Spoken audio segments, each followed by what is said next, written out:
Hello, good morning students. बेटा आज हम लोग करेंगे पीबीएल का एक चैप्टर है पानी का घर। ओके, ये आपको पेज नंबर 89 निकालना है और मेरे साथ स्टोरी को पढ़िए। ठीक है। एक बार की बात है, जबलपुर के जंगल में सूखा पड़ गया। सूखा तब होता है बेटा जब बहुत दिनों तक बारिश नहीं आती, दूर दूर तक पानी नहीं मिलता, नदियाँ सूख जाती हैं, तालाब सूख जाते हैं, खेती नहीं उग पाती है, कुएं में पानी नहीं होता, उसे कहते हैं सूखा पड़ जाना। एक बार की बात है, बबलपुर के जंगल में सूखा पड़ गया।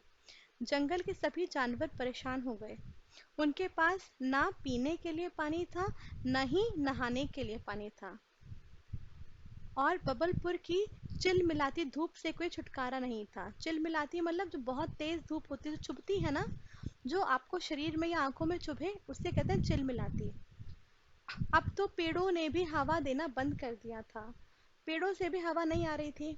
सारे जानवरों ने सभा बुलाई और इस समस्या से निकलने का उपाय सोचा। उन्होंने एक आइडिया सोचा कि इस परेशानी से कैसे निकले। ना नहा सकते हैं, ना पानी पी सकते हैं, प्यासे तो मर जाएंगे ना। क्या आप लोग सोच सकते हो कोई दिन आप बिल्कुल पानी ना पिए? नहीं हो सकता ना। अलग अलग जानवरों ने अलग अलग समाधान सुझाए। समाधान मतलब सल्यूशंस निकाले, इस प्रॉब्लम से बाहर निकलने का तरीका ढूंढा। कोई कहता पानी की तलाश में चलते हैं, कोई कहता पानी को मिलकर बुलाते हैं, पर कोई नहीं जानता था कि पानी कितनी दूरी पर मिलेगा, और ना ही ये पता था कि पानी को कैसे बुलाएं। अचानक गिलहरी बोली, मुझे याद है, पिछले साल मैंने पानी को एक गड्ढे में चुपते देखा था। उन्हें लगा पानी भी कोई चीज़ है, कोई इंसान या जानवर जैसी है।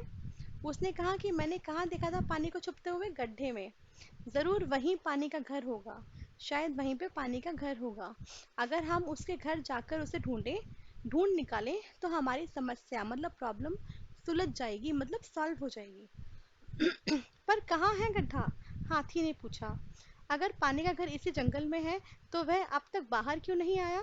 लोमड़ी बोली, क्या अब पानी इस तरह परेशान करेगा? शेर ने गिलहरी का मजाक उड़ाते हुए कहा। शेर की बात सुनकर सब शेर की बात सुनकर सभी जानवर गिलहरी पर हंसने लगे। शेर ने क्या कहा कि अरे बाबा, अगर अब तक ये लोग अगर गड्ढे में ही पानी है और पानी जंगल में ही रहता है, तो क्या अब तक वो बाहर नहीं निकलता, हमें परेशान करता?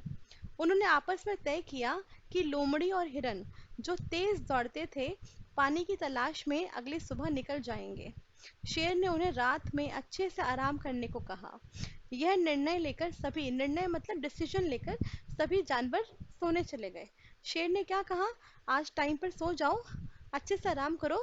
जो जानवर तेज दौड़ते हैं जैसे कि लोमड़ी और हिरन, वो तेज भागेंगे और ढूंढ कर आएंगे कि जंगल में पानी कहाँ कहाँ पर मिल सकता है। गिलहरी बहुत परेशान थी। वह जानती थी पानी का घर कहाँ था, पर कोई उसकी बात मानने को तैयार ही नहीं था। आपको क्या लगता है पानी का घर कहाँ होगा? गिलहरी को सही लग रहा था, बेटा पानी जो है जमीन के अंदर होता है, धरती के अंदर होता है। तो अगर वो बहुत गहरा गड्ढा खोदेंगे तो पानी मिल सकता है। वह सारी रात नहीं सो पाई और सूरज के उगते ही दौड़ती हुई पानी के घर पहुंच गई। उस गड्ढे के आसपास पानी नजर नहीं आ रहा था। गिलहरी को लगा पानी उस गड्ढे में दब गया है, इसलिए बाहर नहीं आ रहा है। वह अपने छोटे छोटे पंजों से उस गड्ढे को खोदने लगी।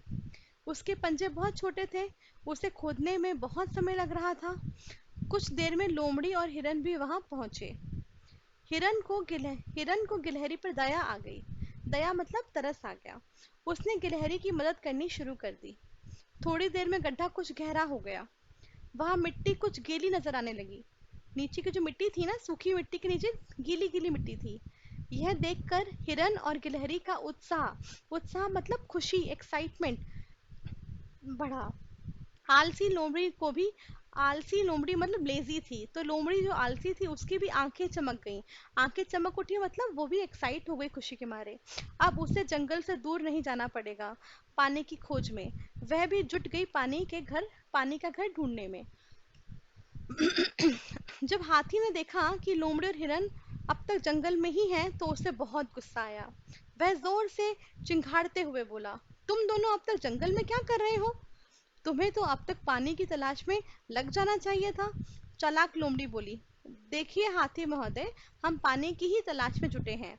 अगर आप हमारी मदद कर देंगे तो हम पानी तक बहुत जल्दी पहुंच जाएंगे। यह सुनकर हाथी का गुस्सा कुछ कम हुआ। स्थिति मतलब वो जो सिचुएशन है, जो जो जो प्रॉब्लम चल रही है, स्थिति को देखते हुए हाथी ने तय किया कि अगर गड्ढा गहरा खोदना है तो ऐसे काम नहीं चलेगा। इस तरह तो वो सालों तक गड्ढा करते रह जाएंगे। हाथी एक बहुत मजबूत पेड़ तोड़कर लाया। उसने सबसे दूर हट जाने को कहा।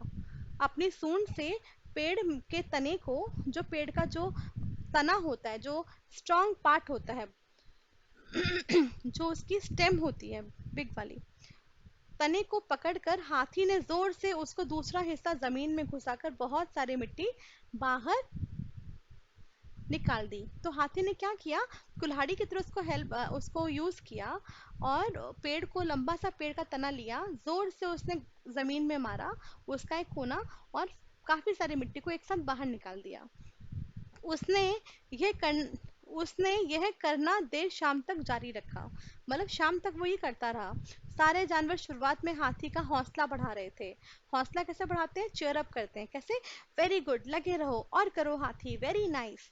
धीरे धीरे उन्हें लगने लगा कि शायद ये सब बेकार है, शायद यहाँ पानी रहता ही नहीं है। मायूस मतलब सैड, मायूस होकर वे गड्ढे के किनारे बैठ गए। हाथी और गिलहरी ने सूरज ढलने तक गड्ढा खोदा।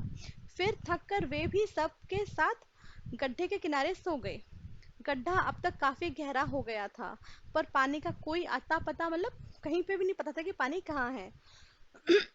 अगली सुबह तक शेर को पता चल गया कि जंगल का कोई भी जानवर पानी की तलाश में जंगल से बाहर नहीं गया था। वह इस बात पर बहुत नाराज था और अपनी नाराजगी दिखाने के लिए वहां पहुंचा जहां सब जानवर सो रहे थे। शेर की दहाड़ सुनकर सब जानवर उठ गए। जैसे ही शेर ने गिलहरी को डांटने के लिए मुंह खोला, पीछे से हिरन चिल्लाया, देखो, पानी अपने घर से बाहर आ गया। सब लोग उस गड्ढे की तरफ मुड़े। वह गड्ढा अब गड्ढा नहीं रहा था, वह पानी से भरा तालाब बन चुका था। शेर बोला, मैं जानता था तुम पानी ढूंढ चुके हो, इसलिए मैं सुबह होते ही तुम्हें बधाई देने चला आया। क्या शेर को पता था? नहीं पता था ना, पर उसकी बेइज्जती हो जाती, इसलिए उसने कहा, मुझे पता था तुमने पानी ढूंढ लिया। यह सुनकर सब जानवर हंसने लगे और पानी मिल जाने की खुशी में झूमने लगे। इस तरह इन जानवरों ने मिलकर अपना पहला तालाब बनाया। बेटा, पानी की जो महत्वता है, जो वैल्यू है, वो सिर्फ इंसानों के लिए नहीं है, वो एनिमल्स के लिए भी है। जानवरों को भी जब पानी नहीं मिलता तो उन्हें भी बहुत मुश्किलों का सामना करना पड़ता है। जब बहुत गर्मियाँ पड़ती हैं, बहुत दिन तक बारिश नहीं होती है, तो उनको भी दिक्कत होती है। Okay, alright. अब हमें आपको क्या करना है, आपको क्वेश्चन आंसर इसके नहीं करने हैं, क्योंकि हिंदी में है ना, आपके किसी फायदे को तो है नहीं। आपको स्टोरी समझ में आई, मेरे लिए बहुत है। अब हम लोग ये दो चीजें करेंगे। एक है फिल इन द ब्लैंक्स, और ये है सही या गलत। आपको क्या करना है, आपको चेक करना है कि कौन सा आंसर क्या आएगा, और आप उसको करके मुझे बताएंगे। अपना यह आपका होमवर्क है, अभी हम डिस्कस कर लेते हैं।